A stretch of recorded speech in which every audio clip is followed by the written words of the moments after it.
দিবেন, লিমানিল মুলকুল ইয়াউম লিল্লাহিল ওয়াহিদিল কাহ্হার।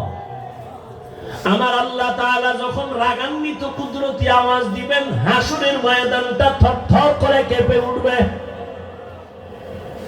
রহমতের নবী বলেন, নারী আর পুরুষগুলো উলঙ্গ দাঁড়াবে হাসরের মাঠে। আম্মা জান আয়েশা রাদিয়াল্লাহু তাআলা আনহা বলেন, ইয়া রাসূলুল্লাহ, নারী পুরুষ যখন উলঙ্গ দাঁড়াবে একটু কি লজ্জা হবে না?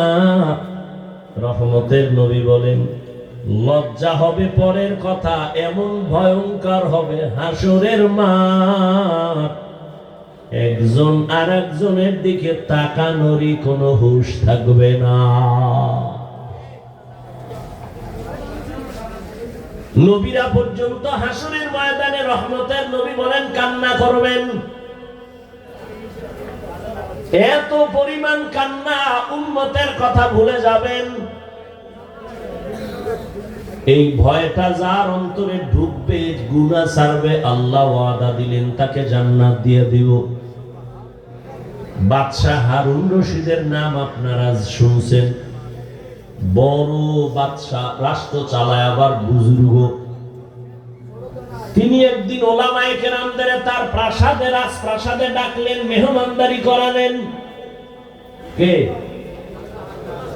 তার স্ত্রীর নাম জানেননি? জুবায়দা খাতুন। জুবায়দা খাতুন বড় আল্লাহর পেয়ারা বান্দি, নিজে কোরআনের হাফেজা, আবার তার কাজের মহিলা ছিল 100, সবাই কোরআনের হাফেজা।